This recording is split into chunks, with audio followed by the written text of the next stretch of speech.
11.1 El franquismo. Fundamentos ideológicos del régimen franquista en el contexto histórico europeo. Tras la Guerra Civil Española, 1936 a 1939, España quedó devastada en todos los aspectos.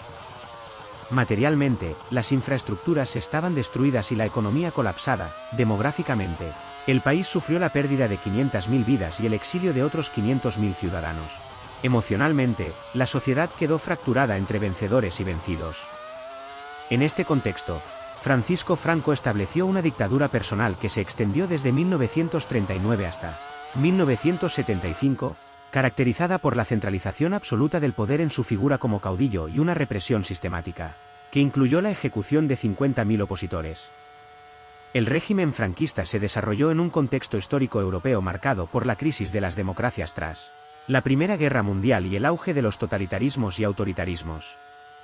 Entre los totalitarismos destacaron el fascismo italiano de Mussolini, 1922 a 1945, el nazismo alemán de Hitler, 1933 a 1945, y el comunismo soviético de Stalin, mientras que los autoritarismos incluyeron el régimen de Salazar en Portugal, 1933 a 1974, y el de Horthy en Hungría.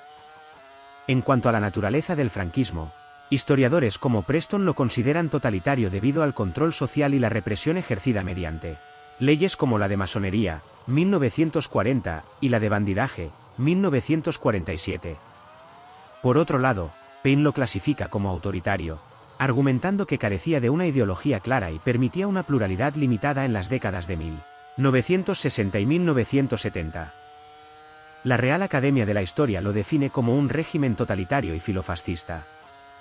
Aunque compartía similitudes con los fascismos europeos, como la represión, el militarismo y la autarquía, el franquismo se diferenciaba por su personalismo, centrado en Franco como eje del poder, y por los privilegios únicos otorgados a la Iglesia, más similares al régimen de Salazar que al de Hitler o Mussolini. Además, carecía de un proyecto revolucionario, reflejado en la consigna "no se meta en política".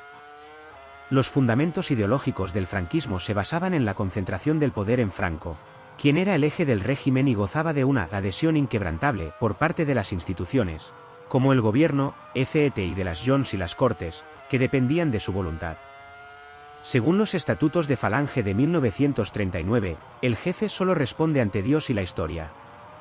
El anticomunismo fue otro pilar fundamental, etiquetando a la oposición como rojos, y alineándose con Occidente durante la Guerra Fría, 1945 a 1991. El régimen también rechazaba el liberalismo, negando la democracia parlamentaria y las libertades individuales. El nacionalcatolicismo fusionó el Estado con la Iglesia, legitimando el régimen mediante el apoyo eclesiástico desde la Guerra Civil, controlando la educación, la censura y la moral, y prohibiendo el divorcio y el aborto. El Concordato de 1953 consolidó la confesionalidad oficial y la financiación estatal de la Iglesia.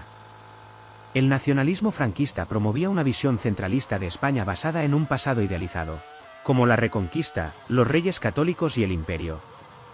Esto implicó la represión de los nacionalismos periféricos, considerados antiespañoles, la prohibición de lenguas como el catalán, euskera y gallego, y la abolición de las autonomías.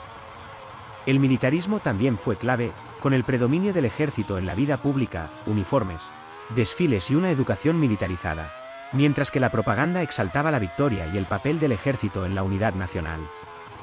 El régimen se estructuró mediante las leyes fundamentales, como el Fuero del Trabajo, 1938, la Ley de Cortes, 1942, el Fuero de los Españoles, 1945, la Ley de Sucesión, 1947, y la Ley de Principios del Movimiento, 1958.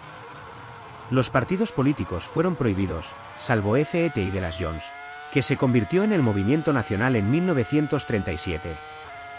La represión de los republicanos se legitimó mediante la Ley de Responsabilidades Políticas de 1939.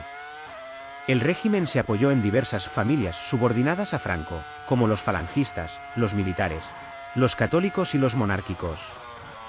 Los falangistas, originados en la Falange Española de José Antonio Primo de Rivera, alcanzaron los 600.000 afiliados en 1939, aunque sin ideales revolucionarios. Su rol se centró en el control social mediante organizaciones como el Frente de Juventudes, la sección femenina y la organización sindical. Aunque tuvieron una fuerte influencia en los años 40 bajo Serrano Suñer, su declive comenzó tras 1945. Los militares gozaron de prestigio inicial, con colaboradores como Varela, Moscardó, Muñoz Grandes y Carrero Blanco, aunque críticos como Queipo de Llano y Yagüe fueron apartados. Su peso político disminuyó con el tiempo, limitándose al dominio en defensa. Los católicos, organizados en asociaciones como el Opus Dei, desempeñaron un papel clave en la educación y los cargos técnicos, con obispos en las Cortes y el Consejo del Reino. Sin embargo, el Concilio Vaticano II en 1962 marcó un distanciamiento, aunque el Opus Dei perduró. Los monárquicos estaban divididos entre carlistas y juanistas, estos últimos liderados por don Juan de Borbón desde 1941, cuyo objetivo de restaurar la monarquía fue frustrado por Franco.